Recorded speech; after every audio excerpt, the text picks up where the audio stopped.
est là, les gars. On est là. On est là, ça y est, la saison a vraiment commencé, tu vois. Moi, j'ai vu un truc sur mon premier match. C'est ce que j'adore, tu vois. C'est mon super poteau. C'est Boban Marjanovic. C'est le mec qui fait ça, tu vois. Puis il fait ça. Détente sèche 2 cm. Mon gros. Mais efficace. On va pas parler de la conférence Est tout de suite. Non, pas tout de suite. On va laisser ça pour le prochain tour. On va basculer à l'Ouest.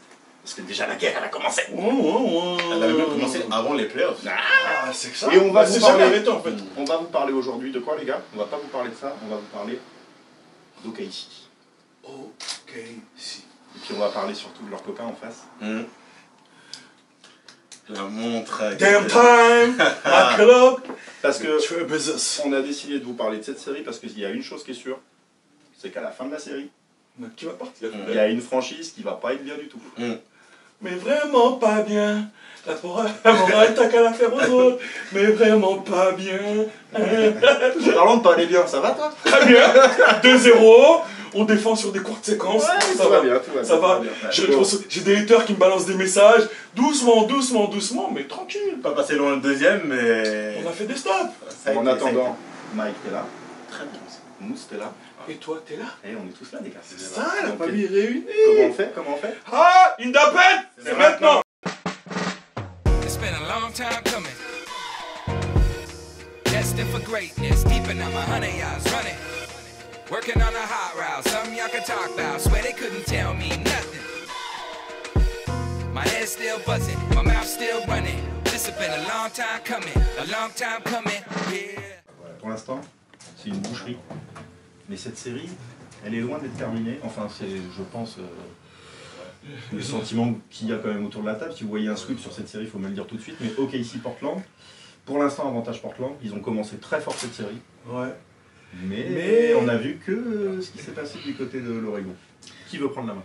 Je sais pas. Vas-y, je commence. Vas-y, Je commence. Mikey. Go Mikey. Alors pour l'instant, il y a avantage basket, avantage mental aussi. Alors avantage basket, pourquoi? Je pense que, comme on l'avait dit au début de l'année, la saison régulière et les playoffs, c'est deux choses différentes. bien différentes. Le jeu d'OKC est complètement sclérosé, c'est des 5 sur 20 à 3 points, 5 sur 20 au tir, etc., etc. Ça, on l'avait prédit et ça se manifeste en playoff. Alors ils ont gagné 4-0 en saison régulière, c'est bien pour eux, mais en playoff c'est autre chose. Quand une équipe a le temps de se préparer contre une autre équipe, ils peuvent voir là où ça fait mal, là où ça fait mal c'est derrière la ligne, ils mettent pas un tir. Ça va être compliqué d'en mettre, à part si vraiment Paul George, qui est le gars qui peut en mettre par série, a toujours son problème d'épaule. Pour moi, il y a un petit problème basket à cause du sclérosé. Il y a un problème mental parce qu'il y a un joueur qui est en train de prendre le dessus sur un autre. Et ça, on en parlera tout à l'heure. Guys. Tu as dit, si vous pensez qu'il va y avoir un sweep, dites-le tout de suite. Ah, la bouche pimentée. Eh, il y a le goût du sang. Il y a le goût du sang. Et je sais pas pourquoi, moi, dans la tête de ces deux protagonistes-là, je parle bien de Damien Lillard et de Matt Culloch, s'ils doivent leur mettre 4-0, ils vont le faire. Parce qu'ils ont le goût du sang et ils ont envie de terminer ça pour envoyer un vrai message. Je me mouille pas totalement, mais s'ils sont en capacité à le faire, je te dis clairement, ils vont le faire. Ah, ça, si n'importe qui est en capacité de le faire, Ils je pense vont le qu'il faire. fait. Et Mais- ils vont y aller pour le troisième match, pour leur envoyer un message comme quoi on n'est pas là pour tendre la joue. Qu'est-ce que vous avez vu, vous en tout cas sur ces deux premiers matchs, qui vous fait dire que ça va être compliqué pour OKC? Bah, déjà, on arrivait à déceler sur les derniers mois du championnat un organigramme. Où je me suis permis de me dire à un moment, de dire que Westbrook avait mûri dans l'approche du jeu en laissant peut-être le contrôle à un Paul George. Mais aujourd'hui, le facteur X est la blessure de Paul George. Donc, Westbrook voit que Paul George est en difficulté, donc il veut faire plus, et fait plus mal. À moi, il y a un truc, je sais pas si tu es d'accord avec moi, mais j'ai re-regardé attentivement le match 2, et cette bascule dans le troisième quart-temps, et même sur ces deux premiers matchs, je trouve que défensivement, les Blazers, ils proposent vraiment ce qu'il faut pour foutre dans la merde. J'allais en venir. Ça monte très très haut. Ça sort de la zone de confort de la ligne de 3 points. Donc du coup, tu n'es plus là à prendre tes tirs aussi facilement. Tu es déréglé. Mentalement, physiquement, tu es déréglé. On est dans tes pattes. Et Alfaro Camino, faut vraiment lui mettre un high for the shift sur le taf qu'il fait sur Paul George. Parce qu'il n'est pas anodin son boulot. Il n'est pas anodin. Physiquement, il a les capacités athlétiques pour pouvoir gêner Paul George, qui en plus est diminué. Ils ont, défensivement, on va dire qu'ils ont toutes les armes pour Ils sont pouvoir, scoutés, c'était stopper OKC. En plus, s'ils sont bien coachés, tout de suite, ça fait la différence. Après, du côté de OKC, quand même, il y a un problème. Et c'est pas seulement, à mon avis, dû à la blessure de Paul George. C'est qu'à un moment donné, les mecs... On se souvient l'année dernière, on parlait de Melo qui était en mission par rapport à l'échec de sa carrière en playoff et qui voulait se reprendre face à Utah. On y est maintenant pour Paul George. On y est aussi maintenant pour Westbrook. C'est des gars qui ont envie de montrer peut-être un peu trop. Et ils n'ont pas forcément les bonnes solutions pour pouvoir le faire. Et donc, ils se perdent un petit peu, ils se mêlent un petit peu les pinceaux dans ce qu'ils essaient de faire en termes de projet face à une équipe qui, elle, a retrouvé de la confiance en gagnant le premier match et qui se dit maintenant, ok, on est prêt. On est prêt pour pouvoir gagner une série. Et en plus, ils ont le goût du sang. Ils ont perdu 4-0 l'année dernière. C'est une bascule totalement différente en termes de mental par rapport à Portland sur cette série-là. Moi, justement, c'est là que... Vas-y, mon ami. Moi, je voudrais que tu me parles maintenant de ce duel entre Russell Westbrook et Damian Lillard. Parce que je trouve aussi que ce que propose Lillard depuis le début, alors certes, il a commencé à la maison, donc c'est plus simple, mais clairement, dans ce qu'on disait, il a marqué son territoire. Et il aime harceler Russell, il est capable de le prendre aussi en tout terrain sur la montée de balle. Il se passe quelque chose, il lui est rentré dans la tête. On n'avait jamais vu vraiment Lillard être comme ça. C'est-à-dire que on se disait, entre les deux, entre Westbrook et Lillard, il y a l'agresseur et l'agressé.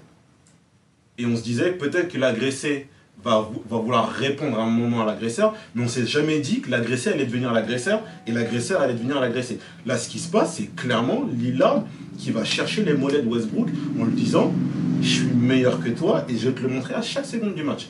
Et finalement, c'est la première fois peut-être dans la carrière de Westbrook qu'il se retrouve dans une position où lui, il est complètement dominé par l'agressivité d'un mec qui n'était pas censé être agressif. Et pour lui, ça lui fait quand même un petit choc. Après, je repose aussi le contexte. On était dans l'Oregon et clairement, Lillard, il a marqué son territoire. Je repense à ce troisième carton où sur le match 2, il découpe. Ils font pour moi la bascule sur ce match contre le Thunder, avec notamment Lillard qui arrive à un moment, remontée de balle, 9 mètres, temps mort. Il est dedans, Ouais, et il regarde les yeux. Oui, c'est ça. Et direct. Un aussi où il pareil. frise le ballon, Pareil. Westbrook il tourne la tête une seconde pour voir s'il y a un écran qui arrive, bam, 9 mètres. La main c'est dite. Il y a Damian Lillard qui est rentré dans la tête de Russell Westbrook. Mais CJ McCollum, il fait des trucs là aussi. L'assassin silencieux. Ouais. Et l'assassin Et silencieux. les deux là, c'est quand même, quand tu regardes les chiffres, elle est passée un moment dans le match 2, genre Lillard a mis autant de 3 points que toute l'équipe du Thunder. Après, C'est... Ouais, mais bon, Westbrook salit énormément les stats. Il abuse. La situation de tir, il force. Et je trouve qu'il est embêté, moi. Parce qu'il n'arrive pas à aller attaquer le cercle. Il n'arrive pas, c'est fermé. oui, mais C'est fermé. Et t'as un gars qui défend dans ses jambes. Les gens ont peur de Westbrook. Quand il démarre, c'est un pétard. Tu sais qu'il va placer 1, 2 appuis, ça va se passer. Le gars, il est dans tes jambes. Tu fais quoi? Si tu mets pas un coup de coude ou un truc comme ça, tu démarres pas. Si t'arrives, il est aussi vite que toi. Sur le départ, il est aussi vite que toi. Si tu n'arrives pas à le démarrer, ça y est, t'es en difficulté. Donc tu vas chercher à imposer un nouveau tempo qui n'est pas forcément le tien. Donc tu forces tout. il y a aussi peut-être un truc très précis qu'il faut dire par rapport à Westbrook et qu'on dit plus trop en ce moment parce qu'il a des stats en triple-double, etc., etc. Techniquement parlant, en termes de ball handling, comme diraient les Américains, en termes de conduite de balle. Ouais. C'est pas le meilleur. Voilà, c'est pas non plus un joueur incroyable. C'est-à-dire que il domine par rapport à son intensité et son côté athlétique. Voilà. Maintenant, c'est pas le gars qui est capable de faire in-out, enchaîner le dribble dans le dos, des trucs comme ça. C'est pas le maniement de balle de Steph Curry. C'est pas un joueur qui est très fort pour se créer son propre tir. Tu te retrouves en play-off, tout le monde te cible. Ton gars à côté, il peut pas planter des 40 points et t'as pas de shooter autour à qui tu peux ressortir le ballon. T'as Jeremy Grant. Oh, salaud. Associé avec Terence Ferguson, peut-être. Donc, à la fin, tu te dis, qu'est-ce que je vais faire? Et de l'autre côté, ça tire à 10 mètres, le jeu il est archi espacé, c'est des pick and roll, ça roule, les mecs ils jouent au large. est-ce que, excuse-moi de couper un peu la parole, mais est-ce qu'une des solutions peut-être pour OKC, c'est pas aussi de se dire à un moment donné, bon, Steven Adams, t'es dur, tu prends de la place, t'as des mains, tu vas nous mettre 40 points et on va te faire... Non. C'est marrant que ton montant. Ils peuvent pas... est-ce que c'est une... Ils n'ont pas de solution en intérieur pour pour la aller casser jugeote, la gueule à... Ils n'ont pas la Portland. jugeote pour impliquer Steven Adams. C'est ça le problème. Et pourtant, c'est l'une des raisons pour laquelle Enes Kanter a fait un gros premier game, c'est qu'ils n'ont pas appuyé sur Steven Adams, donc il avait toute cette fraîcheur pour transiter directement en attaque et faire ce qu'il a pu faire. Là, ils l'ont ciblé un peu plus, ils l'ont fermé. Mais sinon, ils ne l'impliquent pas. C'est problématique. Mais de toute façon, leur lecture de jeu est grillée. Ils savent qu'on va d'abord jouer pour Paul George, ensuite Westbrook va jouer, et après ça va être Schroeder. Donc les gars, ils savent qui va attaquer. Et Jeremy Grant qui commence à prendre des tirs comme si c'était un KD ou je sais pas quoi. Mais tu fais quoi avec tout ça? On en revient donc à la question qu'on avait sur notre émission sur OKC au tout début de la saison. Quid Billy Donovan. Ah, pour moi, c'est un gros problème. C'est un gros problème. Parce que là, clairement, c'est un très la gros balle est problème. dans son camp en termes de coaching, il doit être capable Alors, c'est trop tard. le problème, c'est qu'il n'a pas les bonnes, il a pas les bonnes armes. C'est trop... Il n'a pas les Éjecte. bonnes armes. C'est trop tard. Moi j'appuie sur le bouton éjecte, ma cassette elle sort. Je jette. Éjecte, c'est trop tard. Eh, le fruit il est pourri. Il est dur. Le fruit il est pourri. Les fans d'OKC là. Ah! Je vous le présente. Salut, big up à monsieur Tom. ici. Tom, t'es pas bien, hein? Je sais que ton fauteuil roulant il tangue un peu là en ce moment. Non, mais c'est dur, mais faut être réaliste à un moment donné. C'est pas un basket qui gagne. Ce basket-là, c'est pas un basket qui gagne. On l'a dit au début de saison, pour plein de raisons. On le redit maintenant, pour les mêmes raisons. C'est pas un basket qui gagne. Et Portland, et pourtant Portland ne fait pas un truc incroyable. Hein. Ils jouent juste bien au basket. Ça suffit en ce moment pour leur mettre un 2-0 assez net dans les esprits. Et ça peut, comme dit Mousse, ça peut se confirmer sur le reste de la série. Allez, projection. 4-0. 4-1. 4-1. Personne voit ça durer. Non. Je pense que, pour moi, je pense que OKC a un certain orgueil. Il va montrer cet orgueil. Ah, mais cet orgueil peut être très mal placé. Moi, je vais Mais- prendre le contre-pied de vous, je pense que ça va aller en 7. Je sais pas qui va le gagner. In 7. Oh, il a bu lui aussi, il a bu avec toi. C'est bon. Ah, mais je me dis Portland, c'est pas non plus la sécurité sociale. C'est pas, je dis, Mais- il joue juste bien. Il joue Mais pas il y, a archi bien. il y a un plan. Mais le plan est Il y a- précis. le plan Et il est- après, je me dis une chose, mais j'ai le droit, moi j'aime me tromper, mais je me dis, s'ils prennent 4-0 ou 4-1, mais Billy Donovan. Mais éjecte. Mais même 4-2, 4-3. Même 4-2, 4-3, Et de toute éjecte. façon, comme après on l'a déjà dit au tout début, celui qui perd cette série, C'est la fini. fin d'un cycle, c'est fini, la fin du nez. C'est fini. Et je te dis encore plus pour OKC, parce que tu te dis qu'ils viennent de leur signer des mecs à prix fort quand même, et ils sont bien plantés, donc ils vont devoir vite, on va dire, réarmer un petit peu le truc, parce que tu mises sur des mecs qui vont pas te faire gagner. Et à un moment donné, tu vas quand même te poser la question, même si Sam Presti, il est fan de Westbrook jusqu'à la mort, il faut à un moment donné se poser la question, est-ce que c'est vraiment lui ton gars? Parce que c'est The Man. Est-ce que c'est vraiment lui ton gars? Et Et là, pour moi, en ce moment, clairement, c'est pas The Man. Sam Presti, il a beaucoup de questions. Nous, on a essayé de vous donner des réponses. On aimerait quand même avoir vos avis, les gars. Donc, à vos plats. Hein, on prend le petit clavier, on pianote. On attaque les supporters du Thunder. J'assume. Attaquez-le, J'assume. il aime ça. Du Thunder ou du Tender? Ah, comment Du Tender de bah, chez KF? parce que... Parce que si Est-ce que vous c'est... avez vu la photo de Lou Williams? J'ai très bien vu. J'ai très bien vu. Donc c'est la question. The Thunder ou le Tender? Si c'est le Tender, je vais bien une sauce barbecue. Parce que là, ils sont bien tendres, hein. Très très tendres. Nous, en attendant, notre gars, c'est pas Sam Presti, c'est pas Russell Westbrook. C'est Dahomey. Ouais. Ah, On est bien là. on est bien.